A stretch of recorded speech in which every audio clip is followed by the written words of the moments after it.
那年夏天我18岁，瑞恩夺走了我的第一次。我忍着疼，却偷偷开心了一整晚，以为我6年的暗恋终于修成正果。直到第二天，我无意中听见他朋友调侃他：不错啊，连班花都搞到手了。我有点不好意思，正想悄悄离开，却听见瑞恩漫不经心地回答：我想追校花，又怕他觉得我太没经验，所以先拿米娅练练手。我什么都没说。在截止前的最后一刻，默默把大学申请从纽约改成了佛罗里达。瑞恩的话像一道惊雷，把我劈得措手不及。我的大脑瞬间一片空白。这么炎热的夏日午后，我竟觉得浑身发冷。教室里的对话还在继续，其他人似乎也愣了一下，才又开口。不愧是瑞恩，连校花都只是练手对象。那他岂不是像那种旧时代豪门里的通房丫鬟？瑞恩不以为然地笑了。别胡说，他也不亏。立刻有人附和。就是班花是有点瘦了，比起校花的身材。瑞恩烦躁地把书扔向他，打断了他的评价。就是一时冲动。气氛到了，他也一副忍得很辛苦的样子。其他人交换着心照不宣的眼神，打趣他。没想到班花是闷骚型啊。啧，还是我们瑞恩魅力无边。不如先把眼前的肉吃了。班花追了瑞恩这么多年，总算得偿所愿了吧？估计早就想扑上去了。教室里的笑声明显大了起来。我死死咬住嘴唇，双手紧紧握成了拳，用了好大力气，才没让自己瘫倒在教室门口。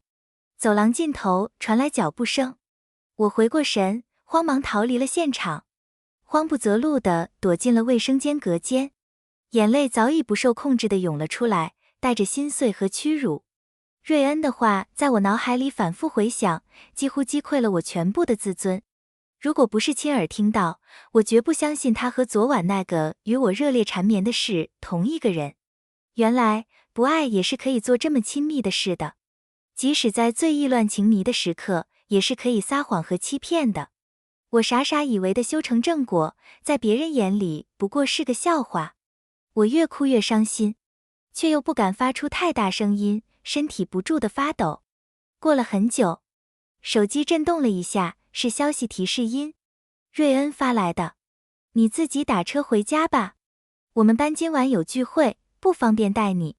我没回复。他又补了一条，记得自己去买事后药，我今天太忙了，一定要吃，乖。我看着这2条消息，久久无言。昨晚从日落到天亮，瑞恩缠着我要了一次又一次，最后相拥着筋疲力尽入睡前，他还低声说了2遍。第一次我没准备充分，明天一定记得给你买药。他甚至提醒我，女孩子要保护好自己，一定要吃事后药，不然对身体伤害很大。当时我还以为他这是对我负责的表现，以为自己终于找到了幸福。可现在，一瞬间，我清醒了不少。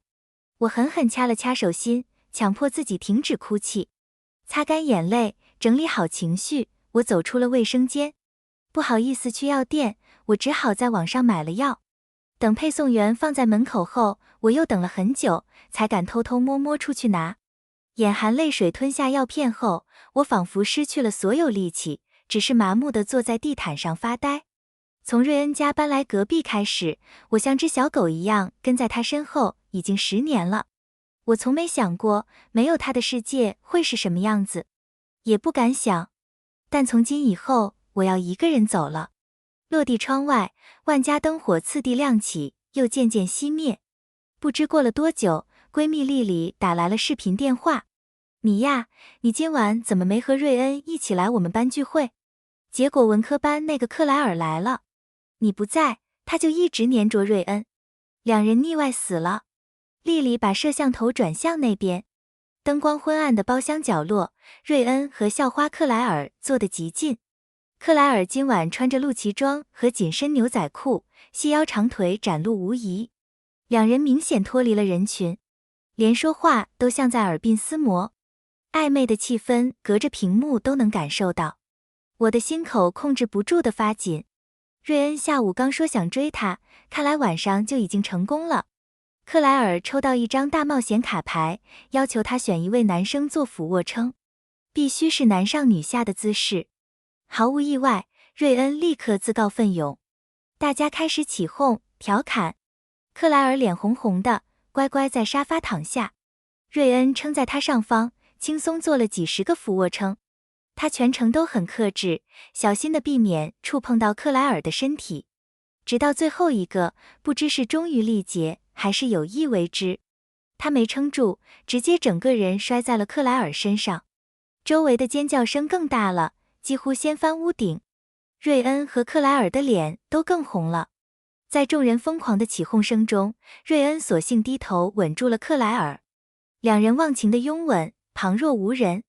足足3分钟才难舍难分的结束。在那漫长的3分钟里，我一眨不眨地盯着屏幕，震惊得几乎忘了呼吸，心像被撕裂般疼痛。我想哭，但下午哭多了又没喝水，已经流不出眼泪。啧，你呀，你看清没？法式热吻，伸舌头了，绝对是真动心了。丽丽一边感叹，一边转着摄像头走出了包厢。她找了个安静角落，苦口婆心地劝我：你呀，你别怪我，不让你亲眼看到，你是不会对他死心的。我的嗓子干哑，发出的声音机不可闻。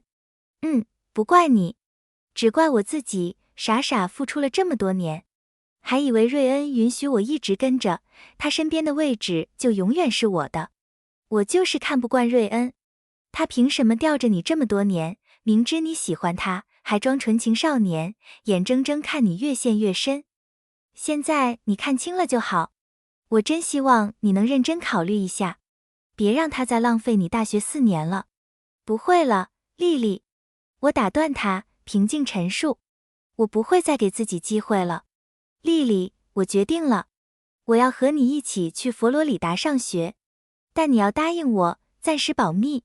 说完，像是怕自己再犹豫似的，我当着他的面打开了笔记本电脑，毫不犹豫的，在截止前的最后一刻，把第一志愿改成了佛罗里达那所著名大学。丽丽自然欣喜若狂，她早就求我和她报同一所学校了。但刚上高中时，我就和瑞恩约定好，要一起努力，赛后一起去他梦校所在的纽约读书。他最喜欢的航天项目在那里，所以即使我并不喜欢北方的寒冷，对那所偏工科的学校也没太大兴趣。高中3年，我还是以此为目标。做了这么多年邻居，双方家长也乐得看我们考上同一所大学。所有人，包括我，都以为成年后，我和瑞恩会顺理成章的在一起。但现在，我已经找不到任何去纽约的理由了。或者说，经过今天，如果我还像以前一样黏着瑞恩，我会看不起自己。现在我只想躲得远远的，去哪里都好，只要没有瑞恩。他在北，我就去南。睡前，我放满1整浴缸水，想把自己彻底洗干净。但脱下衣服，身上的痕迹依旧清晰可见。昨晚的记忆不受控制地涌入脑海。少年炙热的肌肤，紧密相贴的触感，情动时灼热的气息喷在耳畔，缠绵的余温仿佛还萦绕在身边。我用力摇头，试图驱散这些荒唐的念头。我找来最粗糙的沐浴球，反复搓洗皮肤，直到全身通红才停下。笨拙的想要抹去这人生中最耻辱的记忆，结果就是疼得一整晚都没睡好。瑞恩果然没再发消息来，打破了6年来，自从有手机后，每晚互道晚安，雷打不动的习惯。这样也好，反正早晚会有这一天，不如从今晚就开始戒断。我迷迷糊糊睡到天快亮。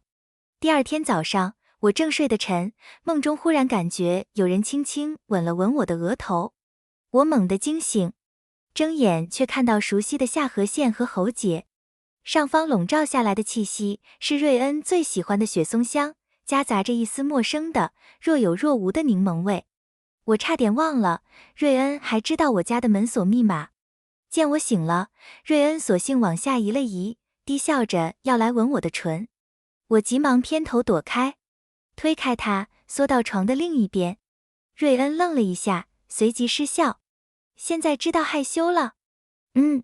我没说话，只是把被子蒙过头顶。瑞恩一边骂我，一边来扯我的被子。你呀，长本事了是吧？昨晚不和我说晚安，还敢关机和睡觉，现在还躲我。他灵活地钻进了我的被子，没等我反应，就已经把我连人带被搂进怀里。乖，说了多少次不能不吃早餐？我特意跑了半小时去给你买你最爱吃的蟹黄包，排了好久的队。你是现在起来吃，还是先被我吃？他的气息离我很近，手也开始不老实。我彻底清醒，拼命挣扎，但1.6米的身高，在1.85米的男人面前毫无反抗之力。我实在想不通他是怎么想的，明明已经有了克莱尔，为什么还要来招惹我？用力挣扎了半天，我累得气喘吁吁，没挣脱开，反而被抱得更紧。你现在闹什么脾气？生气了？就因为我昨晚没带你去聚会？这么点小事？我还是不说话。他把脸埋在我颈窝，笑出声。我猜是你的好朋友丽丽告状了。就是个游戏，这也值得吃醋？怎么还和以前一样，我和别的女生稍微近一点，你就要闹别扭？我气得说不出话，不知从何说起。想起高一军训时学的内容，我突然抬膝，顶向他胯下，趁他吃痛，迅速跑下床。你呀！瑞恩咬着牙，脸色通红。我匆忙套了件衬衫在睡衣外，冲到了客厅。我不想和他共处一室，尤其是我的卧室。没多久，瑞恩也出来了，脸色又是恼怒又是无奈。过了好一会儿，他似乎才想起什么，随口问道：对了，昨天的药你吃了吧？别弄出麻烦，到时候和爸妈不好交代。瑞恩走到餐桌旁，拿起一杯豆浆递给我。乖，吃点东西再生气。本来胃就不好。我没说话，也没接。瑞恩举着豆浆的手在空中停了很久，终于没了耐心。你到底怎么回事？你呀，就算闹脾气，也要有个理由和限度吧。我冷冷回道。我不配。瑞恩也火了，把豆浆重重砸在茶几上，力道太大，塑料杯裂开，豆浆瞬间全洒在了地毯上。你什么意思？你呀，你以为你是谁？我们不过是你情我愿睡了一次，现在就想管着我了？你不觉得这样很让人窒息吗？他的语气是前所未有的严厉。一瞬间，我的眼泪毫无预兆地涌了出来。所有的屈辱和委屈，在昨日积压的情绪顷刻决堤。瑞恩似乎没料到我突然激烈的反应，有些无措。他懊悔地道歉：对不起，我昨晚喝多了，刚才说话冲动了。瑞恩说着蹲下身，伸手要替我擦眼泪，我又躲开了。他愣了一下，手僵在半空，正要继续哄我，他的手机突然响了。他看了一眼，脸色大变，立刻起身要走。我有急事，你先自己冷静一下。都上大学了，别总像个小孩子，以后谁受得了你这样？他离开后不到半小时，丽丽就发来了截图，是克莱尔发的朋友圈。克莱尔刚说饿了，爱心早餐就空降了，感觉和 Crash 在双向奔赴呢。配图的包装袋和我餐桌上的蟹黄包一模一样。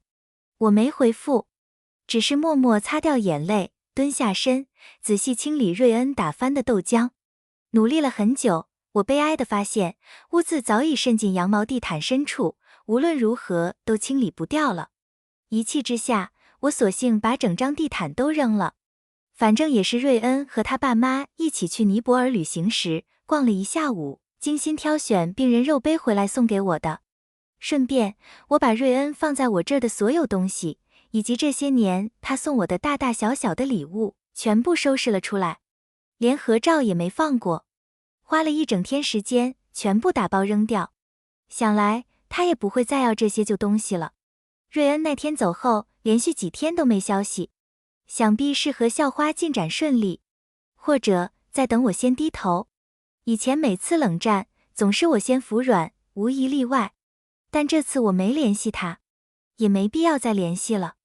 我拉黑了他的 Snapchat 和手机号，换掉了家里的门锁密码，注销了所有社交账号。做完这一切，我给在外出差的爸妈打了电话，告诉他们我想趁暑假去美国看看小姨。我打算在那里度过暑假，等假期结束，直接和丽丽南下入学。除了丽丽，没人知道我申请了佛罗里达的学校。这个计划应该能完美避开和瑞恩碰面的可能。妈妈还在电话里打趣我，哎呀，是不是和瑞恩约好一起去度假呀？我胡乱搪塞过去，没多解释，只说想多陪陪小姨和外婆。我央求爸爸给我买了最近一趟航班，我打算当晚就飞走。临走时，不巧在单元门口遇见了瑞恩妈妈，她热情地和我打招呼：“你呀，你一个人在这儿呀？瑞恩没来接你？他不是说好带你去新西兰滑雪吗？放心去玩，阿姨举双手支持你俩。”我有点懵。备考 SAT 最紧张的时候，我确实和瑞恩提过，想去新西兰滑雪，体验南半球的冬天。但以我们现在的情况，怎么可能一起旅行？不过时间紧迫，我只是含糊应了几句就离开了。但没想到的是，在机场，我竟然遇到了瑞恩。他和一群朋友在一起，克莱尔也在。瑞恩一手提着女士手包，一手搂着克莱尔的腰，两人走在队伍最后。克莱尔不时回头和他说着什么，瑞恩每次都配合地弯腰侧耳倾听。不像和我在一起时，瑞恩从小就比我高一个头，后来更是猛长。我和他在一起，总要蹦蹦跳跳仰着头和他说话。原来对真正在意的人，他是会低头的。我深吸一口气，告诉自己必须要有骨气。他做什么都与我无关了。再胡思乱想就扇自己。但通往登机口的路似乎只有一条，我只能远远跟在他们后面。终于走到一个岔路口，瑞恩似乎有些心不在焉，他打了几个电话都没通，又拿着手机摆弄了半天，最后阴沉着脸借了朋友的电话，走向不远处的卫生间。没多久，我的手机突然响了，是个陌生号码。你呀，这次真气性这么大，我不找你，你就绝不先找我，还拉黑我，有本事你就永远别联系我，看你在纽约人生地不熟，谁照顾你？瑞恩语气很冲，劈头盖脸一顿责问。我没说话，实在不知该如何回应，但瑞恩似乎更生气了。我不多说了，你赶紧把我 Snapchat 加回来，我马上要和朋友出国几天，可能电话联系不上。你别担心的哭鼻子，